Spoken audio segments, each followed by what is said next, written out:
Hello everyone. In this video I will talk about backtracking algorithms. Backtracking is an algorithmic technique for finding all or some solution to some computational problems, notably constraint satisfaction problems. That is, we will have to build up the solution by looking at the constraints. That incrementally builds candidates to the solution, and it removes or abandons a candidate as soon as it finds that the candidate cannot possibly be completed to a valid solution. So we will be building up a solution stage by stage. At certain point of time or at some certain stage, if we choose that stage, we will not be able to go any further. So we will remove that solution. That removal or that abandoning a candidate solution is called backtrack. That is, we are removing it and we are coming back to some other stages. Okay.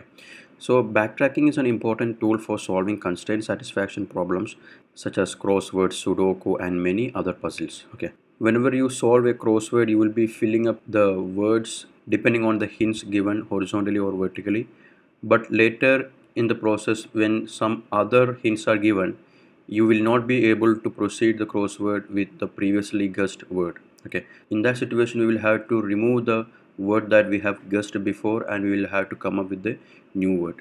And in the case of Sudoku, whenever you solve some hard Sudoku problems and a cell will have two possibilities, let's say 3 and 1, and what we will do is you will proceed with 3 first, and if it violates the condition of Sudoku later in the process, you will be abandoning this 3, then you will proceed with the value 1 that will be leading to the correct solution. Whenever you abandon a solution or whenever you remove a solution from a candidate solution, that process is called the backtracking. Then a backtracking is a clever implementation of exhaustive search with generally unfavorable performance, but in some cases it gives better performance than brute force approach. Imagine that you are given a Sudoku problem. If you want to find the solution computationally, then one way is to find all the permutation of the Sudoku, but that will take a lot of time, that is computationally inefficient.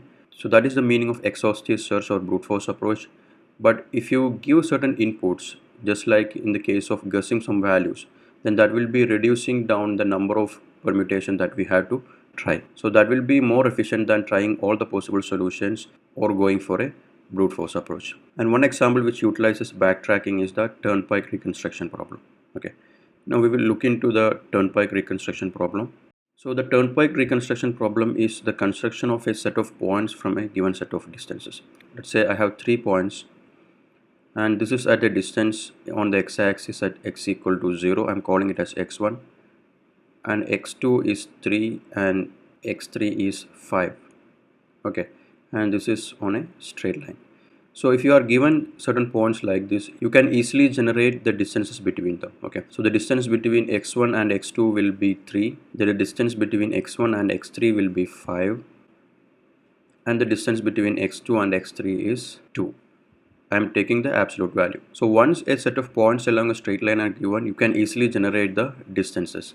But the Turnpike reconstruction problem does the opposite.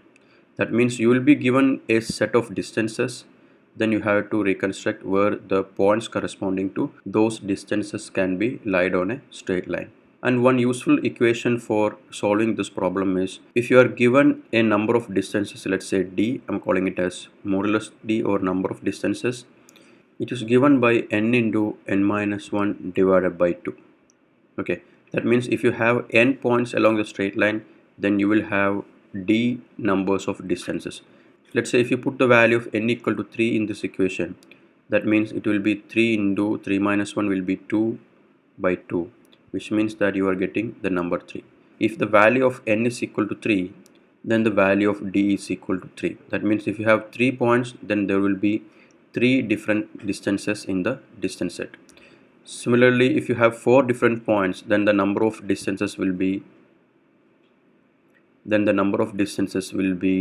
4 into 3 by 2, that is equal to 6. So if you have 4 points along a straight line, let's say x1, x2, x3, x4, then there will be 6 different combination of distances. Our aim is to find the location of these points given a set of distances. Okay, so the distances value will be given, but you have to reconstruct where the points will be. Okay, now let's look at how it is done using backtracking. So for the example that we are discussing, the set of distances is given in this way. That is, we have in total 15 different distances. We will have to find locations of different points along the x-axis, which will be giving us these values as the distances between those points. If you put the number of distances in the equation that we have already seen, that is, the number of distances is equal to n into n minus 1 divided by 2. As I said, we have the number of distances equal to 15. So for finding the number of points required, I will be using this equation, that is 15 equal to n into n minus 1 divided by 2. That implies n into n minus 1 equal to 2 into 15. That is equal to n into n minus 1 is equal to 30. So rather than going for a quadratic equation, we can solve it simply. If you multiply a number with its previous number, then you should get the product equal to 30. So one solution for this equation can be taken as 6. That means you can easily write 6 into 5 equal to 30. So our value of n will be 6. So n is equal to 6. So you have to construct 6 different points on a straight line, which will be satisfying the set of distances as this one. So to begin with, let me copy these values into the bottom side. First of all, to begin with, we can have the first distance x1 at a location 0, and the last point x6, because we have 6 different points, can be placed at a distance equal to 10. So we have considered this distance value. So this distance will be the distance between the first point and the last point. And the next distance that we will be considering will be the distance 8. So there will be two possible solutions for this 8. That is, we can either have the point just before x6 will be x5. So we can either have x5 at equal to distance 8, or you can also have another possibility, that is the point just next to x1, that is x2 at a distance equal to 2. Okay, if you put this one at a distance equal to 2, that is, we are measuring all the distances from the first point. If you put x2 equal to 2, then the distance between x2 and x6 will be 8. You can consider either of the solution, it doesn't matter. If you put the point x2 over here, then you will get a solution, and if you put x5 over here, then the solution that you are getting will be the mirror image of the solution that you got by putting x2 equal to 2. So I will go with the first possibility, that is, I am removing this one, then I am putting x5 at this point, that is x5 equal to 8. Alright, so as you put x5 equal to 8, you have one distance from x1 to x5 equal to 8, and you can also consider another distance, that is from x5 to x6 is 2, because this distance is 8 and this distance is 10. So the distance between these 2 points will be 2. Okay, so that distance is also considered. So I am marking a distance value 2 over here.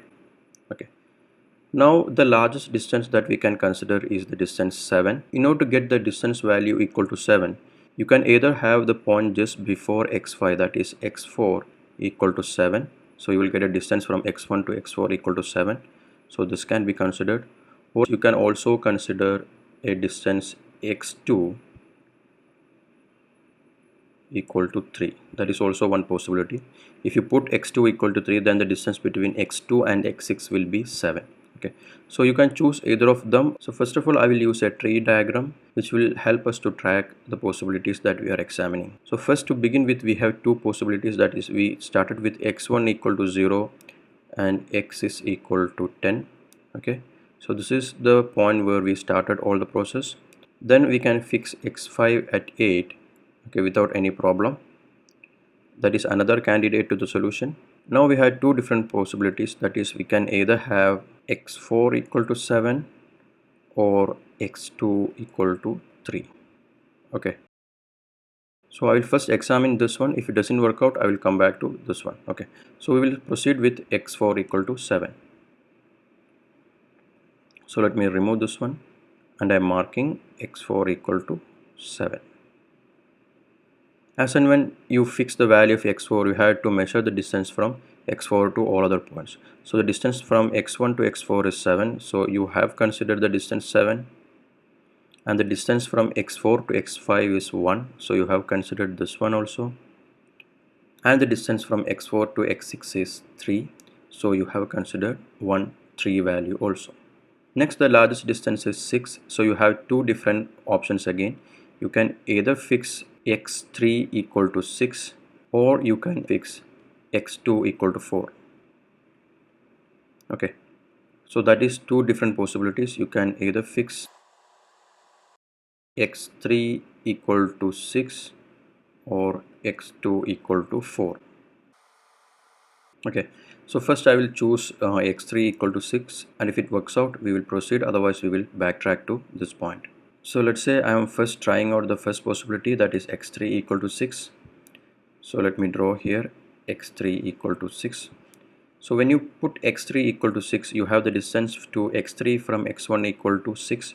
So you can consider a value 6, and you have a distance x3 to x4 as 1. But we do not have a distance equal to 1 left in this array. The one we have here is already considered as the distance between x4 and x5. Okay, so we will not be in a position to consider this x3 at this point, so we cannot consider that. So we will have to cancel this one. Now we have to backtrack. Okay, that is, we have to search with other possibilities. So whatever we have built up so far using the value of x3 equal to 6 has to be removed. Okay, so we will not be able to put x3 equal to 6 over here, so I am removing this possibility. So I will not be able to fix this value. Okay, now as we move further, the other possibility is we can have x2 at a distance of 4. If you put x2 equal to 4, you will have a distance from x2 to x6 is equal to 6, so that can be considered. And the distance between x1 to x2 will be 4, so that is 4. Okay, and the distance between x2 to x4 will be 3, so we have one value 3 over here. And the distance between x2 to x5 is 4. So the value 4 that we have here is already considered between x1 and x2, but if you want to include the distance from x2 to x5, we will not be able to do that. So we will have to abandon this solution also. Okay, so we will not be able to fix x2 equal to 4. So we have to remove it. When you look at this diagram, we will not be able to accommodate x2 equal to 4 also. So all the solutions that branches from x4 equal to 7 are not possible. So we will not be able to take this node at all. Okay, so we have to abandon this node. So we have to backtrack to other possibilities. Now we will examine the possibility with x2 equal to 3. If it leads to a solution, then we will take it as a solution. Otherwise we will say that the problem does not have any solution. So we will proceed with x2 equal to 3 now. Okay, so whatever we have built up using x4 equal to 7 has to be removed. So I am removing all the values that we have written by considering x4 equal to 7. Okay, so I am removing everything that we have written after that. I will mark the distance values considered again. Okay, so we have a distance 10 considered from x1 to x6, so this is considered, and we have a distance 8 considered from x1 to x5, that is, this is also considered, and we have a distance from x5 to x6 equal to 2, so this is also taken care. Okay, now we are examining the possibility of x2 equal to 3. So I am writing x2 equal to 3 over here. And if I write x2 equal to 3, you have to calculate all the distances from this point. Okay, so you have the distance x1 to x2 equal to 3. So a value of 3 is taken care. And you have a distance from x2 to x5 equal to 5. And a 5 is also taken care. And you have a distance from x2 to x6 equal to 7. So the value of 7 is also taken care. Alright. Now the largest value is 6, so you can either put x4 equal to 6 or x3 equal to 4. Okay, so I will have two possibilities again. One is x4 equal to 6, so you can have a distance from x1 to x4 equal to 6, so this 6 will be taken care. Otherwise I can choose x3 equal to 4. So if I write x3 equal to 4, then the distance between x3 and x6 will be 6, so that can be also taken care. So I have two candidates that may lead to the final solution. The first one is x3 equal to 4 or x4 equal to 6. So let me add those two candidate solutions to my decision tree. Okay, so it can be either x3 equal to 4, or it can also be x4 equal to 6. Okay, so first I will start with x3 equal to 4. If I put x3 equal to 4, then we will be calculating all the new distances from this point x3 equal to 4. So the distance from x3 to x1 is 4, so you can see that this distance will be taken care, and the distance from x3 to x2 is 1, so this one value will be also included in the distances value. And you have the distance x3 equal to x5 will be 8 minus 4, which is equal to 4, but we do not have an extra 4 in the given list of distances, so we will not be able to include that additional 4. So you can decide that this x3 cannot be a candidate solution that may lead to the final solution. Okay, so you will not be able to take x3 equal to 4. So you can decide that this x3 equal to 4 will not be able to lead us to the final solution. Okay, so I am cancelling all the values that is associated with x3 equal to 4. So I am removing this one, x3 equal to 4, this one, and this one. Okay, so the next possibility that we have is x4 equal to 6. If this x4 equal to 6 also doesn't seem to be working, then we will say that this problem does not have any solution at all. Alright, now I'm taking the second case, that is x4 equal to 6. If I take x4 equal to 6, then you can see that from x4 to x1 the distance is 6, so I'm marking this one. Then the distance from x4 to x2 is 6 minus 3, which is 3, so one more 3 is taken care. Then we have the distance from x4 to x5 equal to 2, so one more value of 2 is taken care. Then we have the distance from x4 to x6 as 4, so this value of 4 is also taken care. Then we have one more point that need to be filled, that should have a distance equal to 5. Okay, so that point will be at a distance of 5 from either end of this straight line, so I am fixing this value of x3 equal to 5 over here. Okay, so one candidate solution that we can derive from x4 is x3 equal to 5. Okay, if this value of x3 is included into my straight line, then I'm starting measuring distance from x3 to all other points. So the distance from x3 to x1 is 5, so one value of 5 is taken care, and the distance from x3 to x2 is 5 minus 3, that is equal to 2, so one more value of 2 is taken care.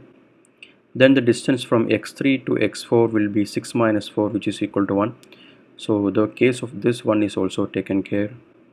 Then the distance from x3 to x5 will be 8 minus 5, which is equal to 3, so one more value of 3 can be taken care.